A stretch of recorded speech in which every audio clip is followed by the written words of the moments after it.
2022, a Associação Nacional dos Procuradores da República realizou uma eleição para indicar nomes ao presidente Jair Bolsonaro para o comando da Procuradoria-Geral da República. O Procurador-Geral da República é o cargo mais alto do Ministério Público no país e tem funções junto ao Supremo Tribunal Federal. Os nomes eleitos nesta lista tríplice são os subprocuradores, doutora Luísa Frischeisen, doutor Mário Bonsaglia e Nicolau Dino. Esses nomes, então, estão à disposição do presidente, que decidirá se nomeará um deles para o comando da Procuradoria-Geral da República. Na última eleição, o presidente Jair Bolsonaro quebrou a tradição e nomeou um procurador fora da lista tríplice, atualmente, Dr. Augusto Aras. A expectativa de que o presidente possa novamente nomear um nome fora da lista, mas esses são os 3 indicados pela Associação Nacional dos Procuradores da República. Havendo indicação do presidente Jair Bolsonaro, esta pessoa passará primeiro por uma sabatina no Senado e depois, então, se aprovado, passa a ser nomeado pelo presidente Jair Bolsonaro. É com esses 3 que o Diário de Justiça fala agora. Vamos à entrevista? Bom, primeiramente eu quero falar da minha satisfação, da honra em poder falar com os senhores, doutora Luísa, doutor Mário, doutor Nicolau, para falar aqui ao portal Diário de Justiça, que está sediado em Limeira, mas que fala para tanta gente, né? O portal Diário de Justiça, ele fala para o meio jurídico, temos parceria, o apoio de uma instituição muito importante aqui na cidade, o curso de Direito do ISCA Faculdades, a OAB e outras instituições, mas também falamos para o público em geral. E é por isso que eu vou fazer algumas perguntas, um tanto quanto didáticas, né? Até para que a população possa se aproximar cada vez mais da instituição, da Procuradoria, da atuação da Procuradoria-Geral da República.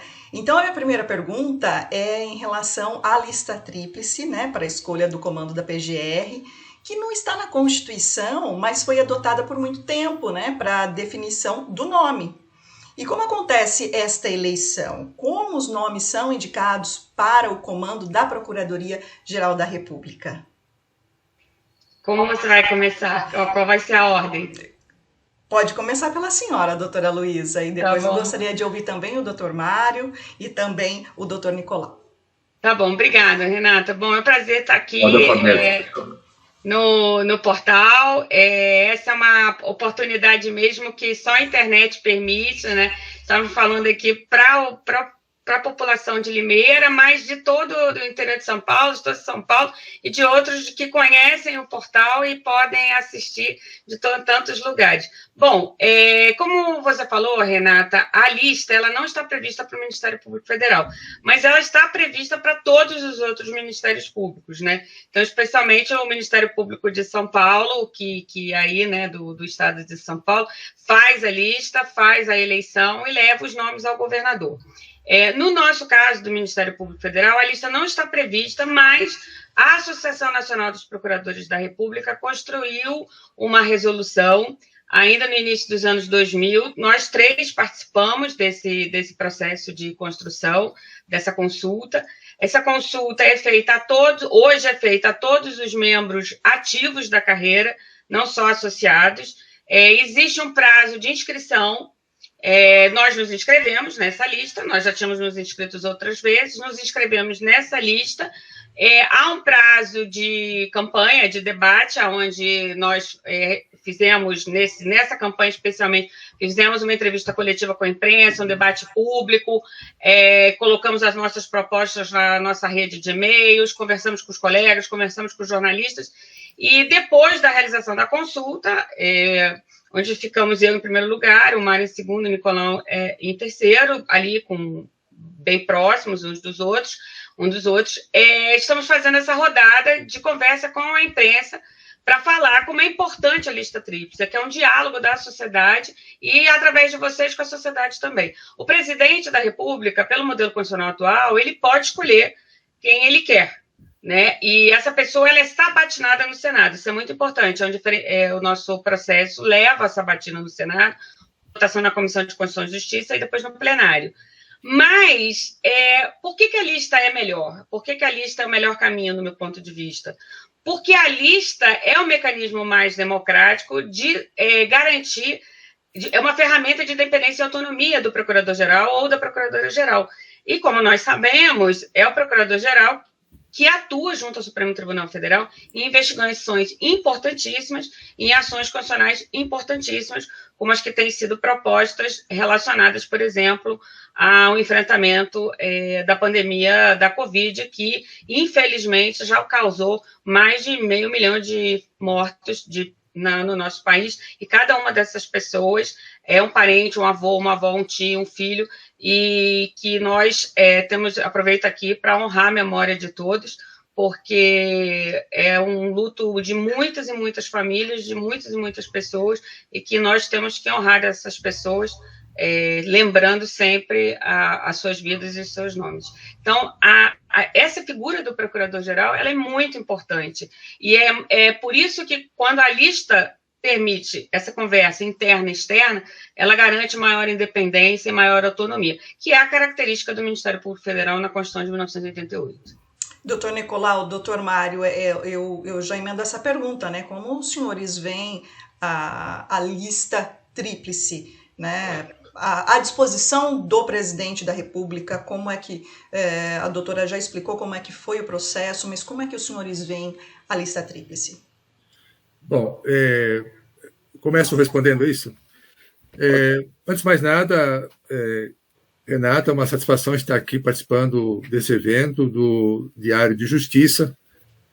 Uma saudação especial à população de Limeira e a todos os demais cidadãos que nos acompanharem por esta mídia. É uma satisfação estar falando à população do interior. Pois bem, eu tenho a satisfação de estar pela 4ª vez consecutiva integrando a lista tríplice para Procurador-Geral da República, e o que podemos dizer, desde logo, é que a lista tríplice em questão não foi prevista pelo Constituinte. O curioso é que foi prevista em relação a todos os demais ministérios públicos do país, inclusive os ministérios públicos estaduais, mas por razões que não vêm ao caso de esmiuçar aqui, a previsão com relação ao cargo de Procurador-Geral da República não foi contemplada com a perspectiva de realização de sua escolha mediante um processo preliminar de lista tríplice. Por que é importante isso? Porque isso leva a uma filtragem na esfera de nomes disponíveis para serem escolhidos pelo procurador, pelo presidente da República. Não é? E é importante isso, antes de mais nada, pelo fato de que o PGR é o responsável por eventual processo criminal contra o presidente da República. Começa por aí. Contra membros do seu governo, ministros. Né? Então, muito adequado que haja um distanciamento mínimo da figura do PGR do presidente da República, o que é propiciado pelo critério da lista tríplice. Não é o critério não é o critério perfeito, pode ser passível de algumas críticas, mas nós não temos critério melhor que esse. Não há melhor que esse. Pois bem, em 2019, a lista não foi observada pelo a presidente Jair Bolsonaro. Ele escolheu um nome fora da lista, um subprocurador-geral da República, que fez uma campanha paralela e até mesmo contra a lista. E, claro, que isso gerou muita frustração no âmbito do Ministério Público Federal. E a expectativa é de que, em princípio, a lista não será acolhida pelo presidente, mas não se pode fechar a questão a respeito disso, até porque não somos nós que vamos fazer a escolha, certo? É o presidente que resolve se escolhe ou não. E, além do mais, a política nacional está sempre sujeita a reviravoltas, a mudanças de entendimento, e sabemos lá como vai haver vai ser feito o desfecho na escolha do Procurador-Geral. Pois bem, aos membros do Ministério Público Federal cabem, naturalmente, se disponibilizarem para a realização dessa eleição, o que nós três aqui fizemos. A classe se mobilizou, compareceu maciçamente às urnas na semana passada e elegeu a lista tríplice, que será encaminhada pessoalmente pelo presidente da NPE ao presidente da República, que tentará marcar uma audiência com o presidente da República para entregar, como é também de praxe. Pois bem, essa é a nossa parte. Antes de mais nada, é preciso frisar, Renata, que a lista não é uma questão corporativa. É óbvio que os membros do Ministério Público Federal são favoráveis, mas antes de mais nada, do interesse da própria sociedade, que quer um Ministério Público livre, independente e atuante, não é? E hoje a sociedade já pode ter termos de comparação. De 2003 até 2017, o Procurador-Geral da República saiu da lista tríplice. Né? Em 2017, houve a escolha da segunda colocada pelo presidente da República, está dentro do jogo da lista. Qualquer um escolhido dentre os três teria a legitimidade de ser Procurador-Geral por meio da lista tríplice. 2019, não, a escolha foi fora da lista. De lá para cá, já decorreram quase 2 anos. Portanto, a sociedade já tem parâmetro. Como tem sido o funcionamento da Procuradoria-Geral da República nos últimos 2 anos, em comparação como acontecia anteriormente a 2019. A sociedade pode firmar aí um entendimento. Né? Muita coisa pode ser falada, eu não quero me estender demais, e vou complementando ao longo das próximas falas. Obrigado. Eu que agradeço, doutor Mário. Doutor Nicolau, então, além da sua visão sobre a lista tríplice, né, como forma de oferecer nomes para a escolha do novo Procurador-Geral da República, sobre esse ponto que o doutor Mário citou, né, da quebra da tradição do presidente Jair Bolsonaro na última eleição para Procurador-Geral da República, em que está agora o doutor Augusto Aras. Como o senhor vê, né, qual é a sua visão também sobre essa questão do presidente escolher alguém fora da lista tríplice? Perfeito, Renata. Cumprimento Luísa Cristina e Mário, cumprimento você e todos os ouvintes do seu prestigiado programa.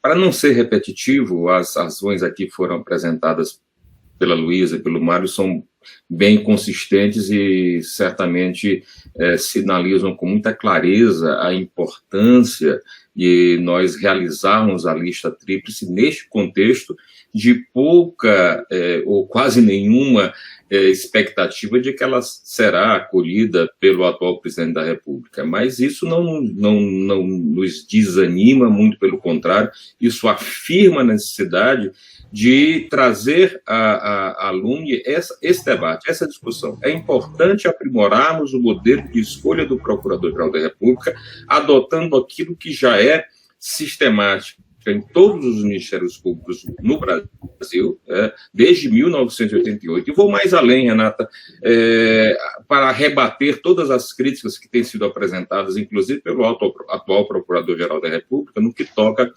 a esse modelo de lista tríplice, sob o argumento de que ele seria fadado ao corporativismo. Essa afirmação não pode vingar, nós não concordamos com esse tipo de visão, e dizemos, para ilustrar a importância da lista, trazemos vários exemplos, além dos que já foram mencionados, em que o processo de indicação de agentes públicos para outros cargos segue a modelagem de uma lista tríplice. Veja, além do que já foi apresentado aqui, nós vamos encontrar o processo de lista tríplice para a composição do chamado Quinto Constitucional no Superior Tribunal de Justiça. A OAB organiza uma lista tríplice, o Ministério Público escolhe uma lista tríplice, uma lista sextupla, encaminha para o STJ uma lista para a realização de uma outra lista tríplice, que, por sua vez, é encaminhada ao presidente da República. Isso está previsto na Constituição. E quem é ouvido, por exemplo, para o 5º Constitucional no STJ? O Colégio de Procuradores da República, que é um órgão previsto em lei, na Lei Complementar número 75. Veja, há previsão legal para consulta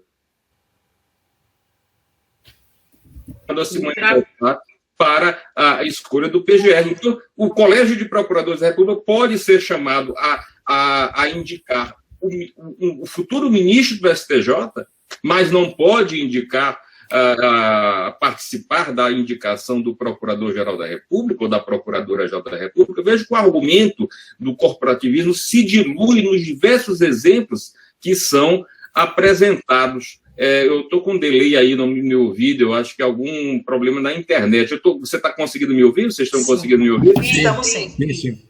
Vou dar mais um exemplo, Renato, para finalizar e para o debate fluir. A escolha dos ministros do Tribunal Superior Eleitoral. Veja, o Supremo Tribunal Federal organiza uma lista e encaminha essa lista ao presidente da República. Então, há vários momentos, seja no STJ, no Tribunal Superior Eleitoral, a escolha dos membros do Conselho Nacional do Ministério Público, órgão previsto na Constituição, emenda 45 criou o Conselho Nacional do Ministério Público. As vagas, os membros dos ministérios públicos são definidos a partir de listas que são organizadas essa semana mesmo. Semana passada houve uma eleição pelo Colégio de Procuradores da República, formando uma lista tríplice para a escolha do futuro membro do Conselho Nacional do Ministério Público, na vaga reservada ao Ministério Público Federal. E o Procurador-Geral da República escolheu, dentre os 3 nomes que o Colégio de Procuradores ofereceu, escolheu um. Então, veja, essa modelagem de listas já existe no plano constitucional e já existe no plano legal. O que nós estamos aqui fazendo é reafirmando que esse modelo deve ser estendido para a escolha do cargo de Procurador-Geral da República, porque ele é um modelo conducente à maior independência que a sociedade espera na atuação do PGR. Mas, doutores, até para que a gente possa entrar em alguns outros pontos, o que é possível, então, fazer para que a lista tríplice seja, de fato, respeitada, né, seja acolhida? É possível fazer algo? Então, Renata, vamos seguir a mesma ordem? Como que você vai fazer? Pode ser. Obrigada.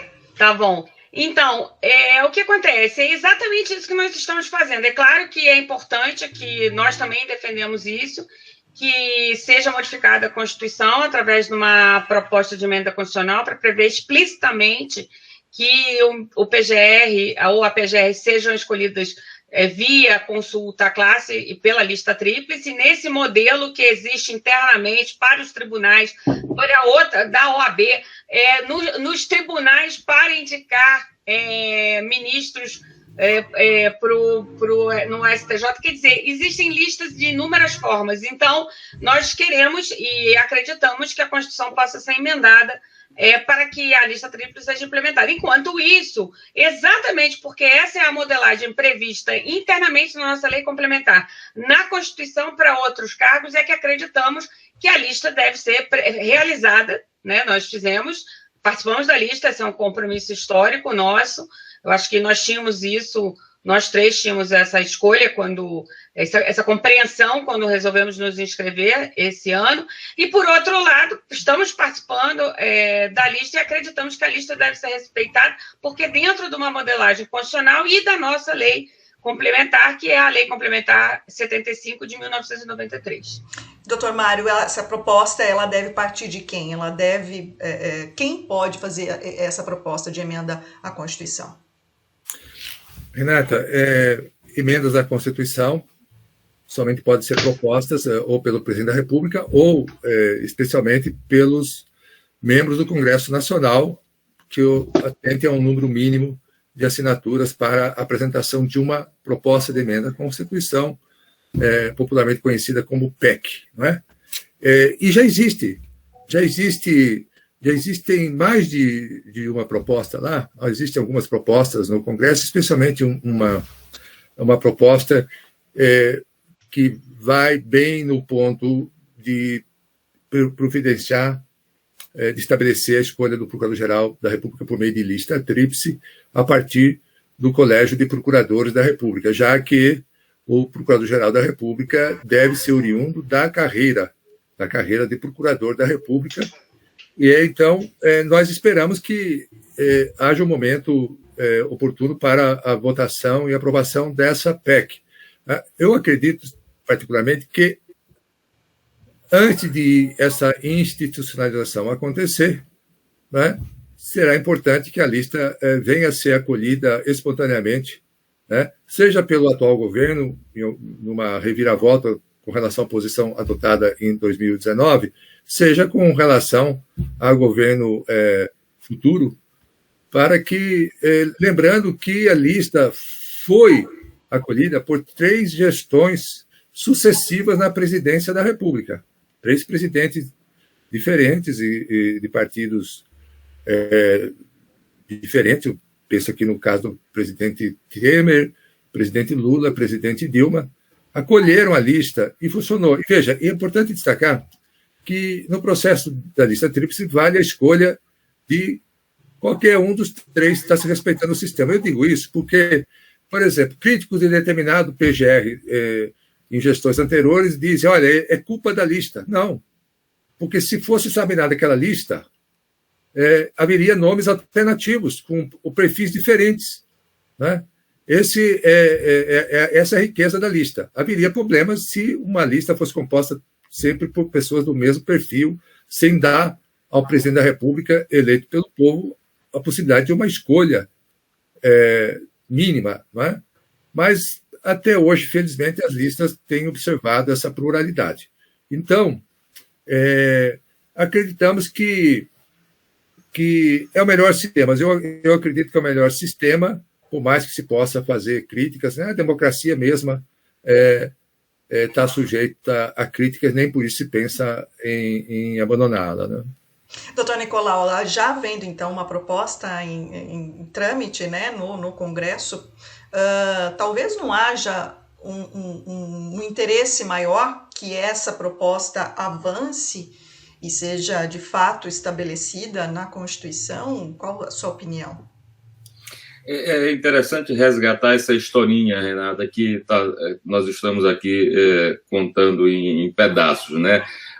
Todos que aqui estamos participamos da ANPR em algum momento, a ANPR, a Associação Nacional dos Procuradores da República, em algum momento das nossas carreiras.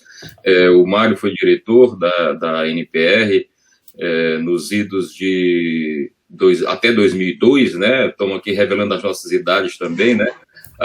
A Luísa Cristina foi diretora na época em que eu fui presidente da ANPR, de 2003 a 2007, e todos nós participamos ativamente do processo de construção desse canal alternativo, buscando suprir a ausência da previsão constitucional quanto à realização da lista e também, ao mesmo tempo, buscando sublinhar a importância da adoção desse modelo, como aqui já foi dito.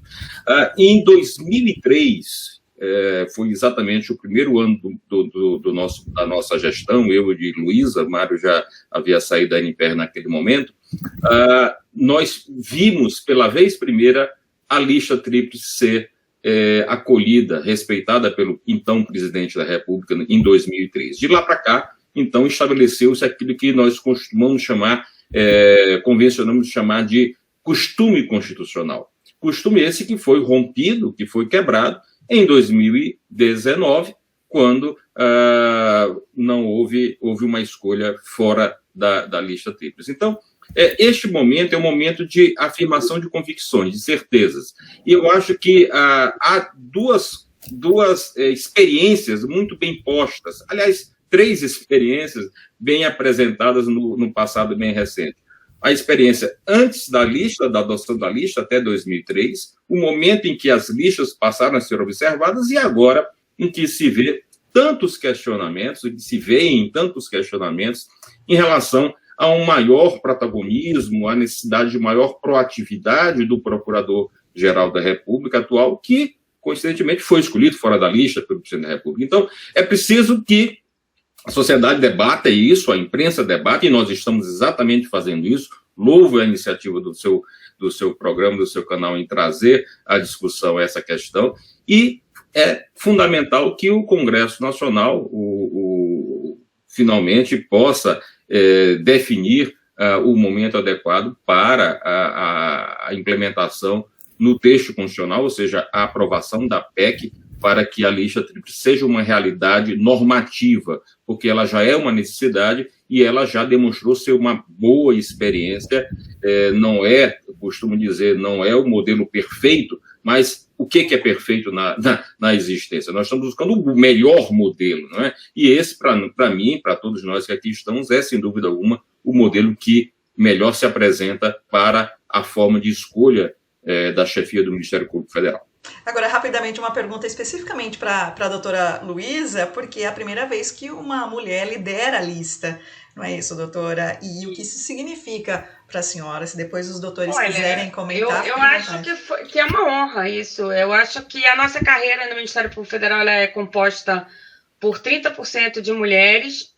Nós temos 30% de mulheres em cada um dos níveis da carreira, inclusive entre as subprocuradoras gerais da República. Nós temos uma característica que, mesmo no início do Ministério Público Federal, dos concursos nos anos 70, como coincide com a entrada das mulheres, das mulheres de classe média no mercado de trabalho, de concursos jurídicos mais fortemente, então nós sempre tivemos subprocuradoras no último nível da carreira. Então, quando eu entrei em 1992, nós já tínhamos subprocuradoras da República na carreira. Mas nós temos um grande problema, que é como aumentar as mulheres no Ministério Público Federal. Hoje é uma grande preocupação. Por que nós não conseguimos aumentar o número de mulheres? Nós temos um número maior de inscritas, mas nós não temos aí, não chegamos a 50% de inscritos e não chegamos a 50% de mulheres. Então, esse é um ponto, e inclusive a Associação Nacional dos Procuradores da República acabou de criar uma comissão para a mulher para garantir a questão da equidade dentro dos cargos. Eu percebo hoje, existem várias questões nas gerações, né? Eu acho que as gerações que antecederam a mim, elas eram pioneiras. Eu já encontrei, eu posso citar a colega Ela Vieco, que eu considero uma pioneira entre as mulheres no Ministério Público Federal, dos primeiros concursos, ainda está na carreira. A colega Sandra Quirô, também, uma das pioneiras, também ainda está na carreira. O que acontece é que a minha geração, ela eu já entrei na faculdade de Direito, eu entrei no concurso sem nenhum óbice, no sentido da carreira e da justiça. Então, a gente trabalha hoje, e as colegas hoje, só que quando você começa a pensar, você pensa em algumas situações que você esteve em audiência, que você, olha, isso aqui eu não gosto, isso aqui não pode ser dito, isso aqui não é bom.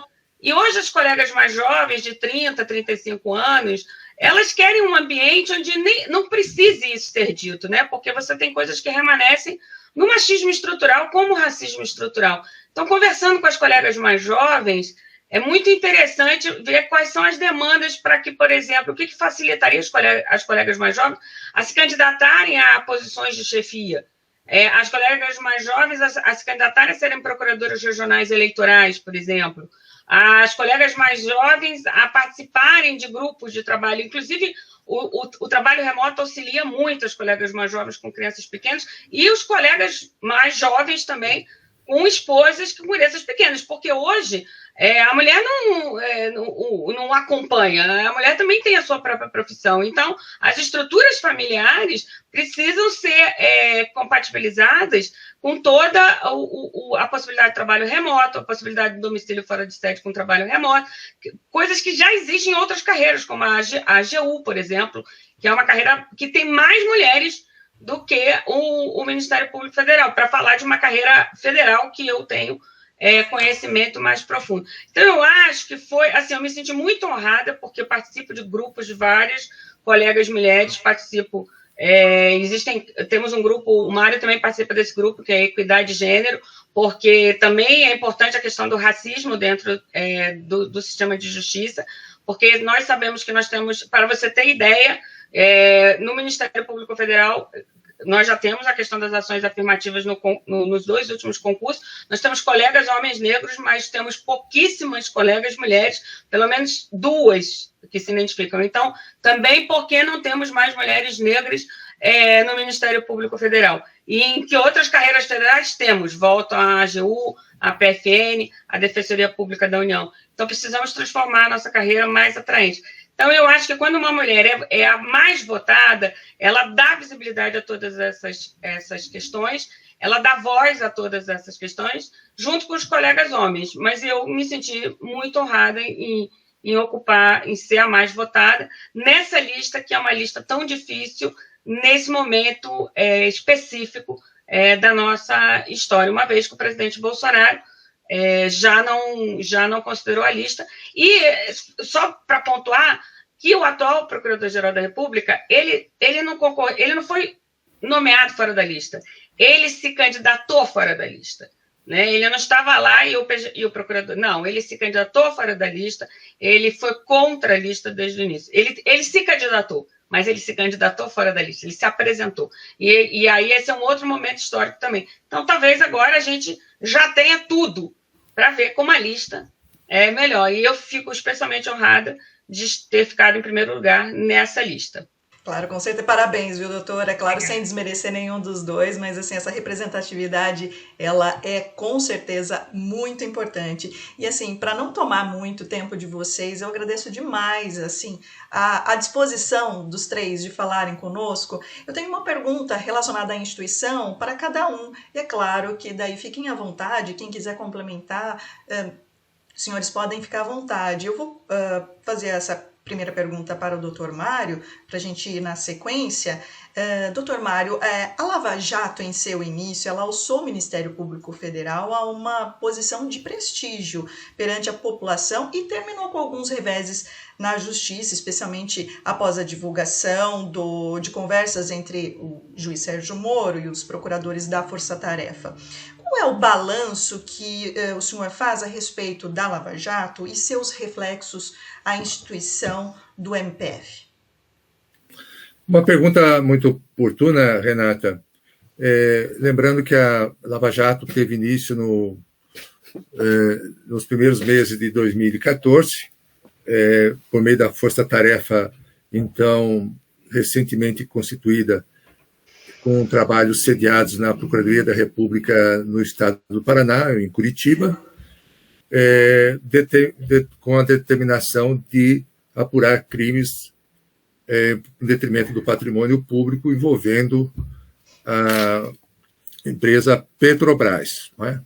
Então, veja, isso se deu justamente no ano seguinte ao das grandes manifestações de 2013, que estiveram, de alguma maneira, relacionadas com a aprovação pelo Congresso Nacional e sanção pela, então, Presidente da República, de uma legislação nova, especialmente destinada a combate à criminalidade, às organizações criminosas, não é? Com técnicas especiais de investigação, um novo tratamento da colaboração premiada e outros recursos legais.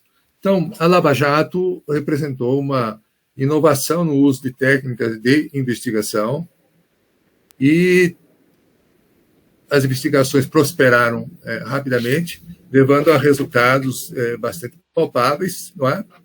E depois houve um alargamento dessas investigações e a constituição de forças-tarefas correlatas em São Paulo. Tivemos a Força-Tarefa Lava Jato em São Paulo, depois tivemos também a Força-Tarefa Lava Jato no Rio de Janeiro, tivemos a Operação Greenfield em Brasília, todas voltadas ao combate à corrupção em seu formato mais estrutural. Houve percalços, houve dificuldades, houve críticas, não é?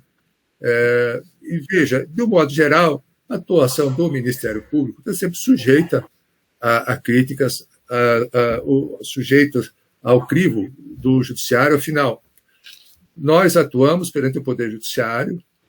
O Ministério Público não manda prender ninguém, por exemplo. O Ministério Público não decreta prisão, não impõe penas.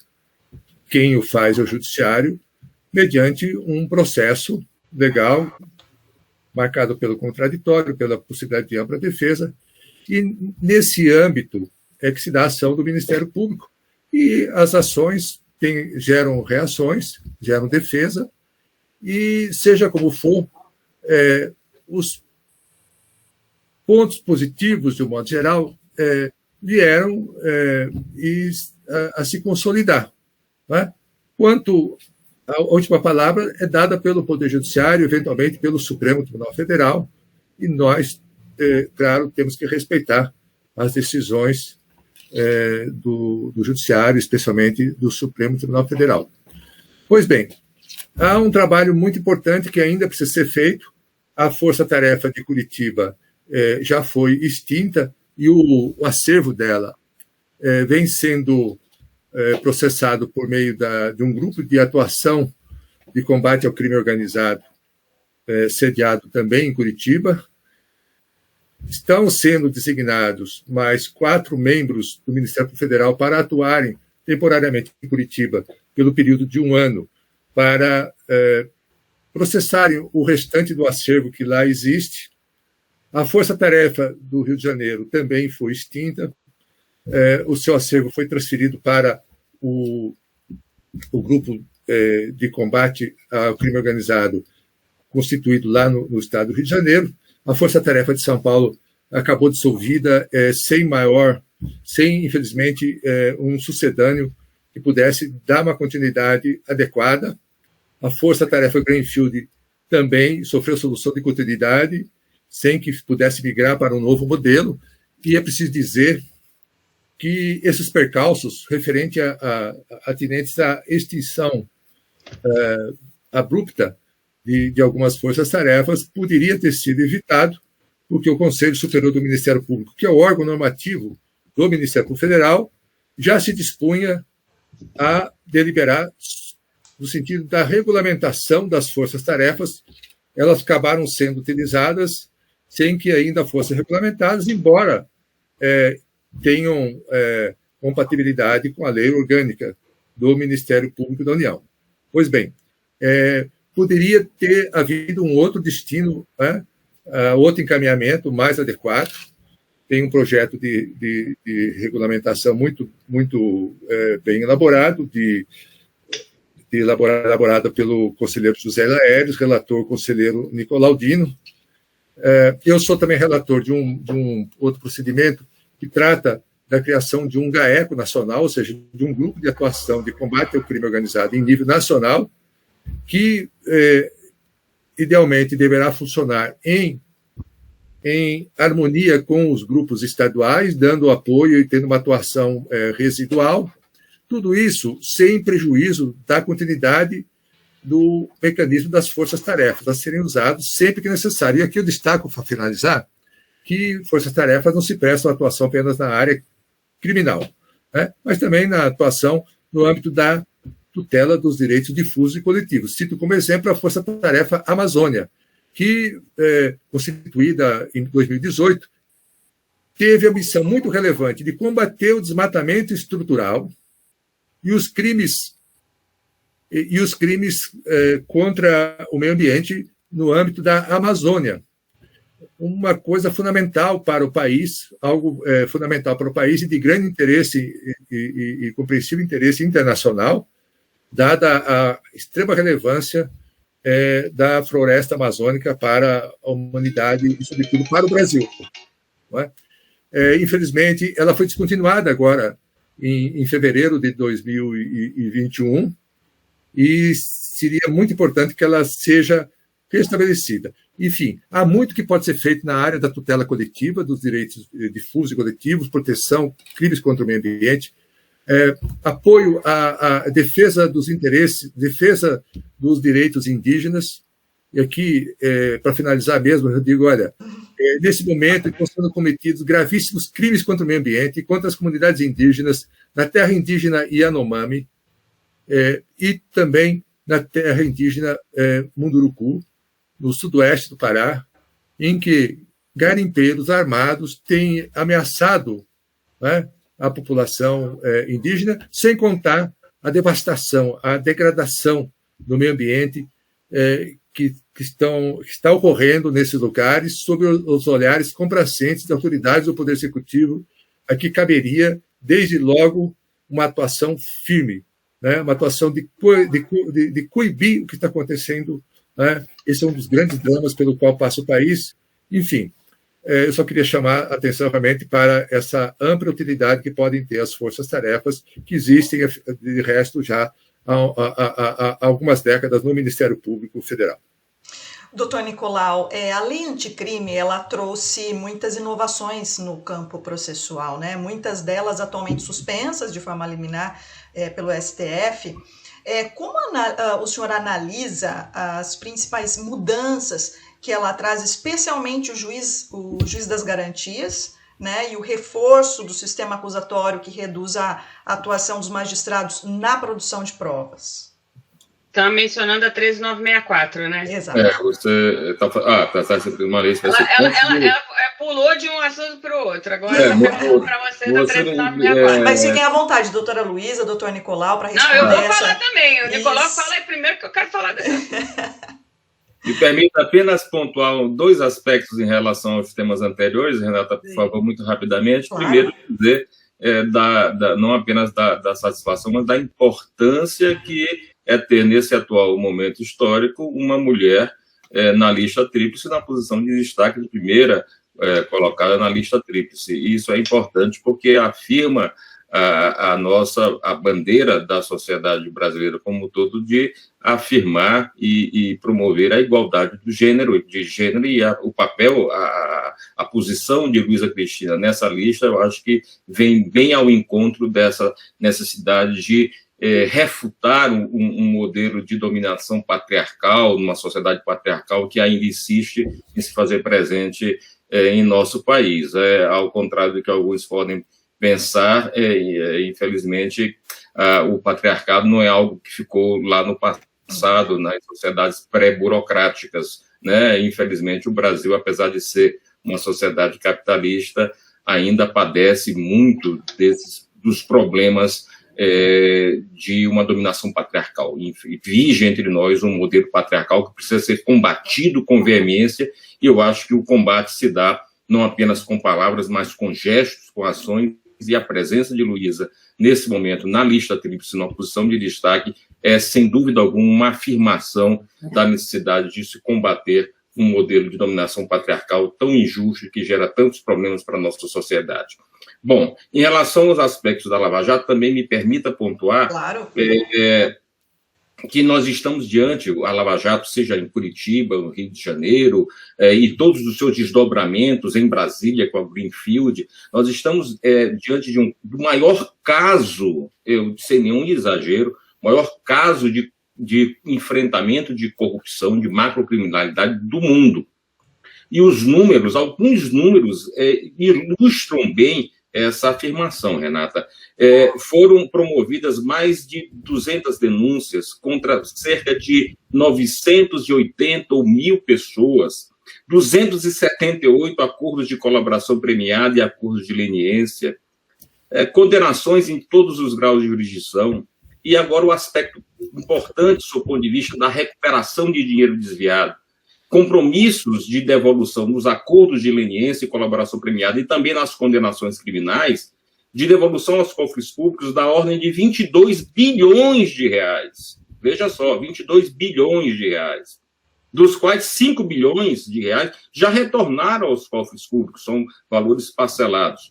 No Rio de Janeiro, só no Rio de Janeiro, cerca de 950 milhões de reais foram recuperados aos cofres públicos. Dinheiro que foi utilizado, inclusive, destinado para efeito de pagamento de 13º salário, de proventos de aposentadoria de servidores estaduais que estavam atrasados. Então, veja, é algo de dimensão estratosférica. É algo que realmente precisa ser estudado com bastante vagar, e com um distanciamento temporal necessário para que nós possamos perceber os seus acertos, e eu estou dando aqui um indicativo, mas também nós possamos refletir sobre os seus desacertos. Todos têm críticas, apontam virtudes e têm críticas em relação ao desenrolar dessa grande atividade de controle da macrocriminalidade. Mas eu acho que se nós colocarmos numa balança, haverá certamente mais acertos do que desacertos. É claro que eu também tenho as minhas críticas em relação a algumas questões da Lava Jato, por exemplo, a ideia de criação de uma fundação para gerir recursos que seriam reintroduzidos no país em face de um acordo lá nos Estados Unidos. Isso foi um grave equívoco, não faz parte do Ministério Público, do papel do Ministério Público compor fundação para gerir esses recursos. Eu sou crítico em relação a essa providência, assim como também me somam aqueles que criticam a saída do ex-juiz Sérgio Moro do comando dos processos judiciais para, logo em seguida a isso, ser alçado à condição de ministro de Estado da Justiça. Também tenho críticas em relação a esse fato. Mas, como eu disse, no prato da balança nós vamos encontrar mais acertos do que desacertos, e as instituições compostas por pessoas erram e acertam. Em relação, por último, à sua específica questão, eu acho que é muito importante nós defendermos o modelo acusatório. O sistema acusatório é aquele que melhor se aproxima da ideia de garantir uma investigação independente e de um juiz também equidistante dos fatos para proceder ao julgamento dos casos que são levados à apreciação do judiciário. E afirmar isso significa dizer, em outras palavras, que o modelo de investigação e de persecução penal que melhor se amolda a isso é aquele em que o Ministério Público assume o papel maior de protagonista no processo de investigação, de persecução penal, porque ele é o titular da ação penal. Eu tenho muitas reservas à ideia de juiz instrutor, do juiz que promove investigação ou que participa de processos investigativos. Eu acho que o papel do judiciário não é esse. É importante garantir a equidistância do juiz em relação aos fatos. E, para isso, existe o braço do Estado, que é o Ministério Público, o titular da ação penal, que vai promover as investigações com auxílio da polícia ou a partir das investigações feitas pela polícia para levar o caso ao judiciário. Esse é o modelo acusatório que melhor se amolda a essa ideia de garantia de equidistância do juiz em relação às provas que vão ser produzidas. E eu vejo muita preocupação, ao finalizar, Renata, a perda do protagonismo do Procurador-Geral da República em relação à persecução penal no Supremo Tribunal Federal. Nesse atual momento, nós temos vários exemplos aí que podem ser dados e que, puxa vida, geram estranheza. As representações das notícias são dirigidas ao Supremo Tribunal Federal agora, quando, na realidade, o titular da ação penal é o Procurador-Geral da República. E nós vimos as medidas investigativas com atos de busca e apreensão, medidas invasivas determinadas pelo relator no Supremo Tribunal Federal em relação ao ex-ministro do Meio Ambiente, sem que o Procurador-Geral da República tenha sido sequer ouvido em relação a essas providências. Ora, isso não se amolda a esse modelo, ao sistema acusatório. É fundamental, portanto, que o Procurador-Geral da República reassuma esse papel de titular da persecução penal perante a mais alta corte de justiça do país. Renata, só me permita... Agora eu quero falar da Lava Jato, Mário. Mas eu quero falar das mulheres na política. Depois que eu pode falar das mulheres. Agora a mulher vai falar, eu acho que você acha lindo, você está feliz. Eu entro na fila, pronto. Tá bom, sei que você também compartilha do que falamos aqui. Não, Renata, sobre a questão da Lava Jato, eu acho que a gente tem que primeiro dizer que a Lava Jato, na verdade, significou para o Ministério Público a possibilidade de uma investigação num formato de grupo, a partir do pedido do Procurador Natural, e eu gosto de citar os exemplos.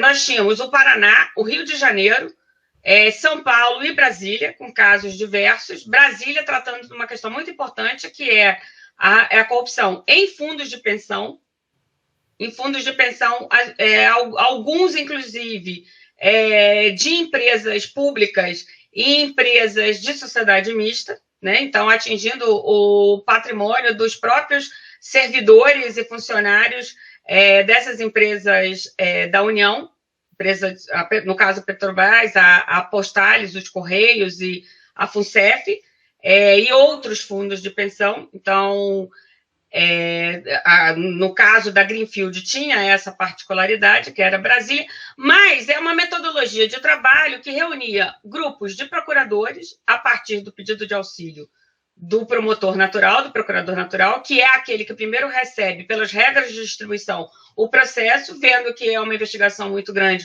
chama outros para atuar em conjunto. É diferente do GAECO, que é o modelo que vige nos MPs estaduais, que agora estamos adotando em quase todo o país, que você já tem um grupo com regras definidas, com atribuição definidas, com grupo definido, e ele, então, ou ele vai atuar diretamente, ou ele vai ser chamado a atuar junto com o procurador natural.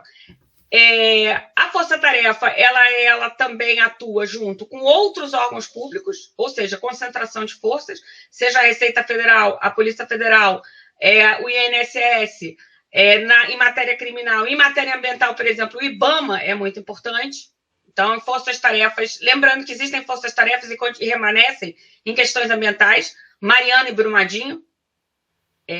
A Força-Tarefa, ela pode atuar na matéria criminal ou civil, porque o que importa é o bem jurídico que está sendo protegido. Então, nós temos uma força-tarefa de matéria indígena, Ava Guarani, no Mato Grosso do Sul, que tem a ver com a questão de milícias e perseguição das comunidades indígenas, questões territoriais. Então, isso tudo pode ter uma atuação civil ou criminal. Esse é o modelo de força-tarefa. No caso das forças-tarefas da Lava Jato, eu penso que nós temos 3 questões que fortaleceram a investigação. Nós temos a lei da criminalidade organizada, de 2013, citada pelo Mário, que estabelece técnicas especiais de investigação.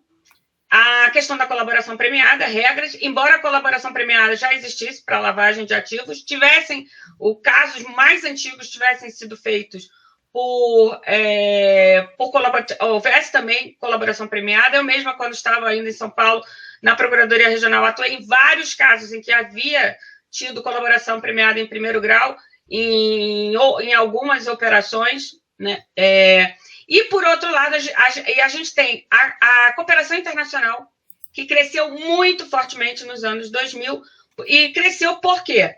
Por conta do atentado às torres nos Estados Unidos e também investigações internacionais relacionadas à corrupção praticada em países estrangeiros. Nós temos uma convenção específica sobre isso, que é a Convenção da OCDE. O Brasil aderiu a essa convenção.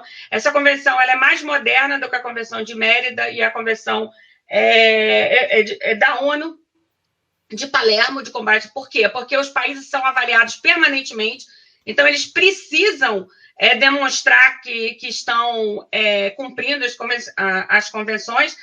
Dessas convenções que nasce, inclusive, uma outra lei, que é a lei que é conhecida como anticorrupção, que é a lei que essa lei é a lei que permite os acordos de leniência, que é para fazer ser feito com as empresas, né? Então, é um instrumento que tem uma inflexão muito grande do direito anglo-saxão, mas que serve muito no Brasil e que pode ser feita. E aí a gente tem que dizer, na área criminal é o Ministério Público que atua, na área da leniência tem uma coautoria, e temos também as ações de improbidade. Todos esses instrumentos foram usados pelas diversas forças-tarefas, que hoje são praticamente incorporados nos GAECOS, Paraná e Rio de Janeiro, e em Brasília não foi, nem em São Paulo. Agora, com o GAECO, talvez voltem a ter esse acervo.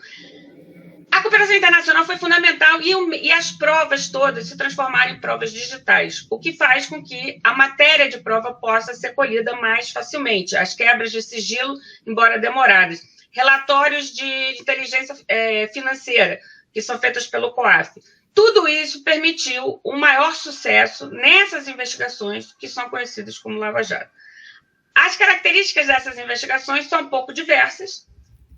Todas elas, de certa forma, têm as grandes empreiteiras do Brasil, as grandes empresas do Brasil envolvidas. O Rio de Janeiro, que eu conheço muito profundamente, tem a ver com os grandes eventos, com a quantidade de dinheiro que foi para os grandes eventos, com a corrupção em praticamente todas as instituições estaduais. É uma coisa estrutural que vem sendo corrigida atualmente. Há muitas discussões em matéria processual. Nós sabemos que tivemos discussões na Lava Jato sobre competência, desde o início, qual era a competência do juízo de Curitiba, mas também temos isso no Rio, também temos isso em São Paulo. A questão é o seguinte: essas matérias elas vão ser dirimidas pela Justiça. Nós temos muitos graus de jurisdição e nós vimos. O maior problema para mim, a questão do Supremo definir se anula, se não anula, a questão é por que tanto tempo depois? Então, nós temos que pensar no sistema processual que tenha capacidade de fazer isso rapidamente. Quer dizer, se a competência... Eu participei de um debate sobre isso e uma cientista política fazia. Nós precisamos urgente determinar o foro desde o início, porque não é mais como antigamente. O crime não é aquele crime de patrimônio ou crime contra a vida que se faz num lugar. Essa questão do crime que é cometido em vários lugares, que é cometido por meio cibernético, isso é discutido, não é só na Lava Jato que isso foi discutido, isso é discutido, por exemplo, no chupa-cabra da nossa conta na CEF, quando alguém coloca lá e pega os dados da conta e saca alguma coisa em algum outro lugar e a conta está em São Paulo e ele está em Alagoas, sacando. O crime é onde? Em Alagoas ou São Paulo? Então, são questões que o Código de Processo Penal não responde mais tão rapidamente. E aí nós temos muitos recursos. Eu também queria dizer que é claro que, sobre a questão o Nicolau tocou nisso, eu acho que uma das coisas que prejudicou demais foi o ex-juiz Moro ter assumido o Ministério. Acho que isso, eu, pessoalmente, eu discordo. Quer dizer, eu discordo na questão de discordar, né? Porque se ele aceitou, ele é que deliberou ir. Mas eu tenho a posição que isso criou um ambiente de confirmação de determinadas narrativas que levaram à decretação da suspeição dele. Eu acho que a suspeição dele foi analisada de 7 pontos.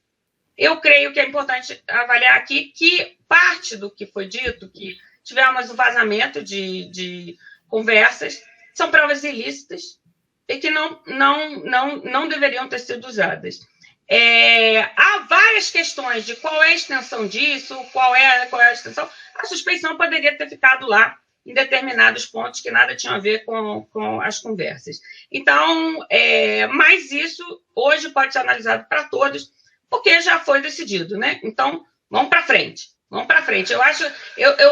uma vez eu revi uma entrevista minha, quando eu fui candidata em 2019, eu revi alguém resgatou uma entrevista minha no Conjur, em 2003 ou 2004, quando o Supremo tinha anulado uma operação muito importante para a gente em São Paulo, de ação penal originária junto ao TRF. E eu respondia lá: olha, e o que acontece? O que acontece é que a gente aprende com determinadas decisões e aí, no caso seguinte, a gente faz diferente, para não incorrer nisso, esperando que a jurisprudência permaneça a mesma, né? Então, hoje eu atuo junto ao Superior Tribunal de Justiça e eu vivo dizendo para meus colegas, presta atenção nesse negócio aqui, porque senão vai ter nulidade. Então, eu acho que a gente tem que pensar nisso. Quanto a 13964, adentrando nesse ponto, a 13964 está com alguns... Eu, pessoalmente, eu gosto... as pessoas dizem, pacote anticrime. Eu gosto dessa lei. A lei alterou o Código de Processo Penal, o Código Penal, a Lei de Execução Penal. Pessoalmente, eu acho que nós estamos discutindo agora um novo Código de Processo Penal. Eu, sinceramente, a lei alterou tanta coisa, precisa de processo penal de novo? Outro? Eu acho que não. Mas a lei, ela tem uma tríade. Essa lei, na parte do processo penal, ela tem uma tríade. Ela dá o arquivamento direto no Ministério Público, ela dá o acordo de não persecução penal para o Ministério Público homologado em juízo, e, na contrapartida, ela cria o juiz de garantia. E ela começa dizendo: o que vige aqui nesse país, artigo 3º, é o sistema acusatório. Então, eu sou super entusiasta do acordo de não persecução penal, inclusive quanto à retroatividade do acordo de não persecução penal, que é uma discussão. Eu sou favorável ao juiz de garantia. Eu acho que se o juiz de garantia tivesse cumprido lá o que o CNJ tinha dito, que implementado lá o plano, e já tivesse implementado agora, a gente já tinha resolvido isso. Já tínhamos resolvido isso. Problema que teve a DI. E também o arquivamento direto no Ministério Público. Porque nós, no Ministério Público Federal, fazemos esse arquivamento direto, como eu costumo dizer, quando eu faço, desde o início dos tempos. E o início dos tempos, para nós, é a Lei Complementar 75 de 1993. Então, na tutela coletiva, a gente arquiva tudo, porque a lei de 1985 manda que vá no Ministério Público. Então, o Ministério Público Estadual arquiva no Conselho ou nos órgãos lá de ligação e nós arquivamos nas câmaras de coordenação e revisão. No crime, a mesma coisa. A ação, a CONAMP entrou com a ação, conseguiu essa suspensão, mas era uma questão de tempo para se arrumar. O juiz de garantia, eu acho que também era uma questão de tempo, porque realmente não podia entrar em vigor a lei em 30 dias, né? O vacatio legis estava difícil. Aí veio a pandemia, e aí estamos nessa situação. A lei mudou a parte da colaboração, né? Na verdade, ela incorporou uma parte da jurisprudência, de uma discussão que tinha no Supremo, se o acordo pode ir além ou não das penas, do regime. Há discussões no juiz de garantia, porque tem alguns incisos ali são inconstitucionais. Por quê? Porque o juiz de garantia não é juiz de instrução. Se eu disser que ele é juiz de instrução, é inconstitucional. Então, tem uma discussão também de quem vai homologar, como fazer a homologação do acordo de colaboração, se esse acordo de colaboração depois vai para a sentença. Tem várias discussões na 13964, mas eu acho que quando ela afirma o sistema acusatório, quando ela diz que quem arquiva e quem faz o acordo e quem dispõe da ação penal é o Ministério Público, quando ela diz que o arquivamento é direto no Ministério Público, porque sempre quem vai dar a última palavra no arquivamento é o Ministério Público, esteja o juiz no meio ou não. E quando ele faz a distinção entre o juiz de garantia e o juiz da causa, ela afirma o sistema acusatório. Então, eu espero que a 13964 seja julgada. Tem outras questões muito importantes da 13964, possibilidade da conversão do flagrante em preventiva sem requerimento do Ministério Público, isso está fechado, Supremo e STJ. Por quê? Porque isso é o sistema acusatório, não pode ter conversão de ofício. A questão da prisão preventiva, o juiz tem que renovar de 120 dias, também está fechado. Tem muita coisa acontecendo, por isso que eu acho que um CPP novo talvez não seja interessante, e na parte da execução também. Então, eu acho que a 13964 veio para garantir o sistema acusatório. Eu, pessoalmente, acho que há algumas coisas complexas na lei, mas ela tem pontos muito positivos. Muito bom. Doutor Mário, o senhor gostaria de complementar? Certo. Primeiro, queria te cumprimentar, Renata, pelo modo com que você está conduzindo essa entrevista, tornando-a mais dinâmica possível, com questões novas a cada oportunidade de fala de de qualquer um de nós aqui, né, trazendo elementos novos. Tal. Então, eu queria aqui voltar a uma questão que você não colocou para mim, mas que eu acho importante também falar a respeito, que é da participação das mulheres na política institucional do Ministério Público Federal. A nossa instituição tem uma quantidade de mulheres proporcionalmente menor que outras instituições jurídicas. Isso é um fenômeno complexo, em que o problema começa, inclusive, fora da Procuradoria, não é?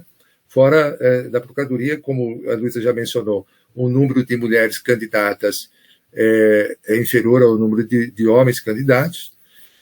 Nossa carreira é uma carreira nacional, impõe muitos sacrifícios àqueles que estão iniciando a sua vida na instituição, não no tempo que nós ingressamos. Né? Quando nós ingressamos, a carreira era muito concentrada nas capitais dos estados. Né?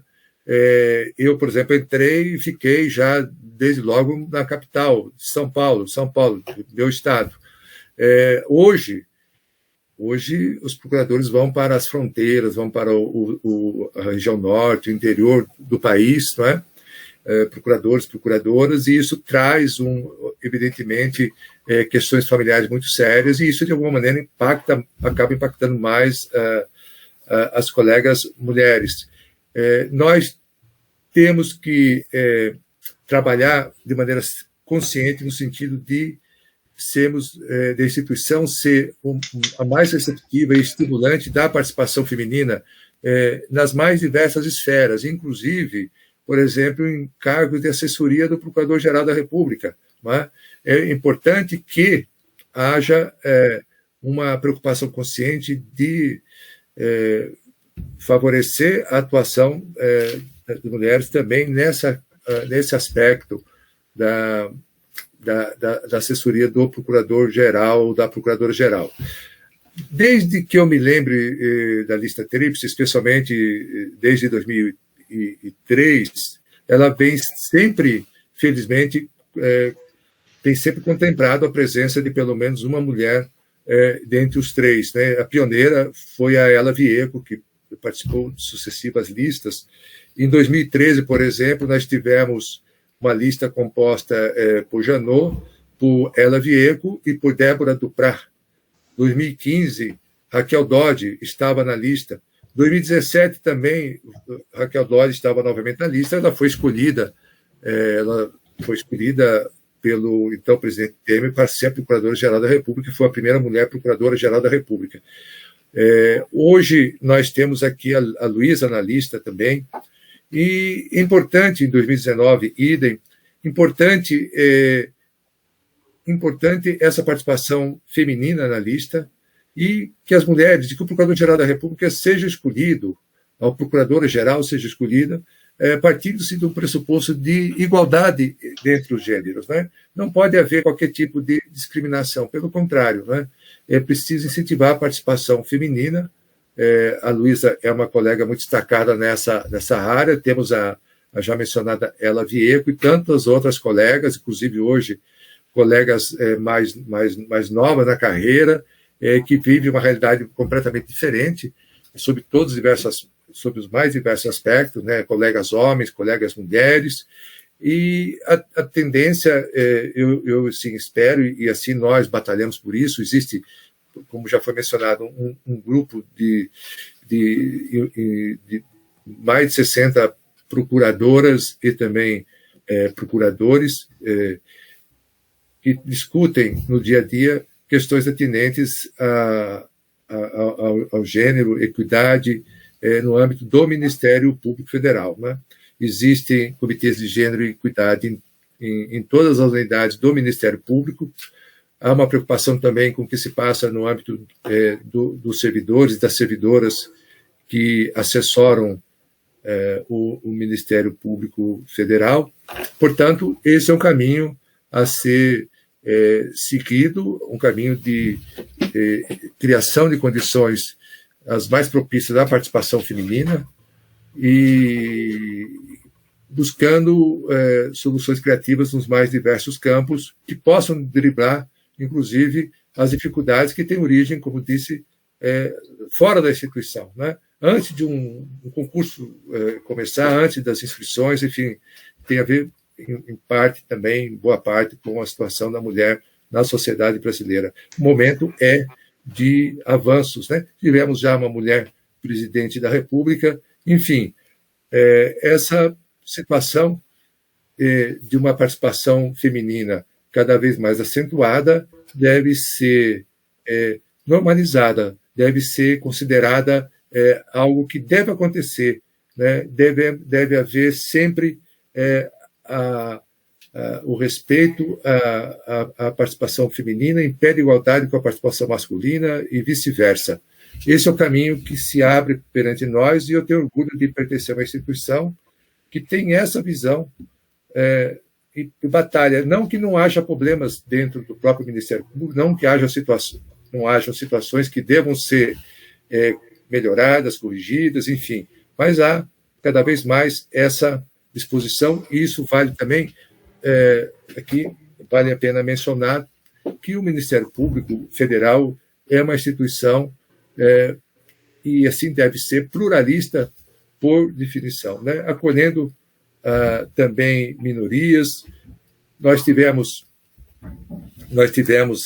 recentemente, eu digo, 2, 3 anos atrás, a aprovação do regime de cotas raciais, e temos também legislação que garante uma presença mínima de pessoas com, enfim, particularidades e que temos uma preocupação muito grande também de favorecer o ingresso de pessoas oriundas das populações indígenas.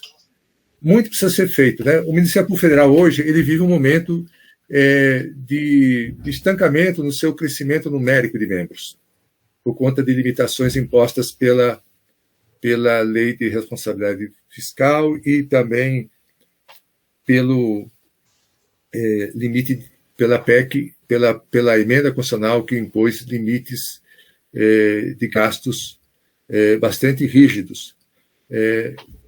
Mas esperamos que, na medida que venha ainda a se expandir, ele se torne uma instituição cada vez mais marcada pela diversidade. Tá? Isso certamente enriquecerá a sua atuação. Tá? Então, eu queria fazer esses comentários adicionais sobre o tema da mais extrema relevância, sobre a Lei 13.964. Acho que o tema foi muito bem tratado, tanto pelo Nicolau quanto pela Luísa. Não quero ser redundante, só destacaria aqui um ponto fundamental e estrutural, que é o atinente ao sistema acusatório. Quer dizer que, no âmbito de um processo criminal, o juiz tem um papel fundamental, que é o de se manter isento, imparcial e julgar né, com imparcialidade as causas cíveis e criminais que lhes sejam submetidas, né? Especialmente aqui, para a nossa discussão, a atuação judicial na área criminal. É preciso ser marcado pela imparcialidade. Por outro lado, a própria Constituição já estabelece que o Ministério Público é o titular privativo da ação penal pública, dando a ele um papel de parte, né? Mas é uma parte imparcial, naturalmente, né? Se houver qualquer comprometimento pessoal do membro do Ministério Público, ele não pode atuar num caso, mas atuando, ele age como uma parte imparcial, uma parte isenta, buscando apontar à justiça autores de crimes e pedindo a sua punição. Nesse sentido, esse princípio tem diversos desdobramentos. Não cabe ao juiz, por exemplo, especialmente agora, na nova fase do direito processual penal brasileiro, pós-lei 13.964, não cabe ao juiz decretar uma prisão preventiva de ofício, espontaneamente. Não cabe a um juiz requisitar a instauração de um inquérito policial, porque o inquérito policial se destina a fazer apurações de fatos criminosos com vistas a fornecer subsídios a quem? Não é ao juiz, é ao Ministério Público, para que formule um juízo de existência ou não de uma infração criminal, procedendo subsequentemente a se entender positivamente a instauração de uma ação penal que transcorrerá perante um juiz ou um tribunal. Não é o juiz que cabe esse papel. Só que o Ministério Público tem diversos instrumentos para conseguir os elementos de que necessita com vistas ao oferecimento de uma ação penal. Ele próprio, inclusive, fazer as investigações por meio de um procedimento investigatório criminal. Ele pode expedir os ofícios, requisitar elementos básicos e pode pedir um inquérito policial também. Não é? Então, tudo isso dá mais dinamismo à acusação e garante que o juiz será sempre imparcial. Né? Eu já tive a oportunidade de trabalhar com juízes que não eram assim tão obsequiosos com relação ao sistema acusatório. Eu tive atritos, tive que tomar providências, entrar com recursos, né? E isso não cabe, não pode. O juiz é um papel fundamental. O juiz, nessa sua função de árbitro imparcial, ele é essencial ao Estado Democrático de Direito, como também o Ministério Público o é. E eu destaco aqui, finalizando, né, rapidamente, funções fundamentais do Ministério Público e também, em especial, do Procurador-Geral da República. É defensor da ordem jurídica, defensor do regime democrático e dos direitos sociais e coletivos e também dos direitos individuais indisponíveis. Vale dizer, dos direitos difusos e coletivos, direitos humanos, de um modo geral, né? Esse papel fundamental do Procurador-Geral da República, e, por isso, esta campanha que prossegue agora sob a forma de apresentação dos nomes dos eleitos ao Presidente da República, tem também um papel fundamental, uma utilidade fundamental de destacar e discutir as diversas funções do Procurador-Geral da República, de maneira transparente, perante a sociedade e com o auxílio valiosíssimo da imprensa, que intermedia essa posição, intermedia o acesso à população que busca informação. Informação é uma coisa fundamental. Enfim, poderíamos aqui prosseguir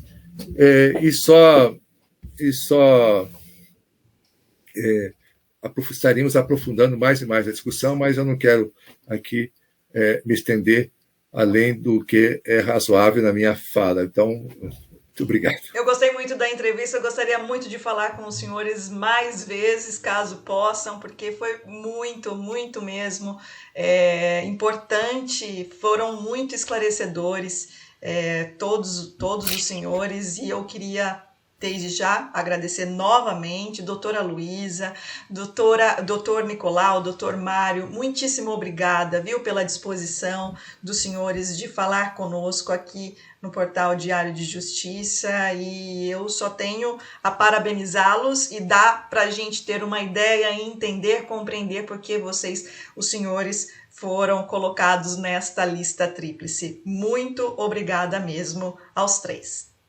Obrigada, Renata. Obrigada pela oportunidade. Foi Obrigado, ótimo, Renata. porque a gente pode conversar com pessoas de diversos lugares do país e falar para diversas pessoas do país nesse momento tão difícil para cada um e cada uma de nós. Mas essa oportunidade aqui dá uma energia nova e é muito bom mesmo, muito bacana. Obrigado mesmo. Muito obrigada. Obrigado, Renata. Até uma próxima oportunidade. Com certeza, doutor, eu vou procurá-los. A voz aos seus ouvintes. Muito obrigado pela oportunidade. Obrigada, doutor Nicolau. Forte abraço a todos. Forte abraço, Renata. Tchau, tchau. Até logo. Até. Boa noite a todos. Boa noite. Até. Tchau, Nicolau. Tchau, Mário. Um abraço para o Denis, que intermediou aqui o nosso encontro. Vou repassar a Até ele. logo. Obrigada, doutora. Tchau, tchau. Tchau, tchau, Luísa e Nicolau. Tchau, tchau.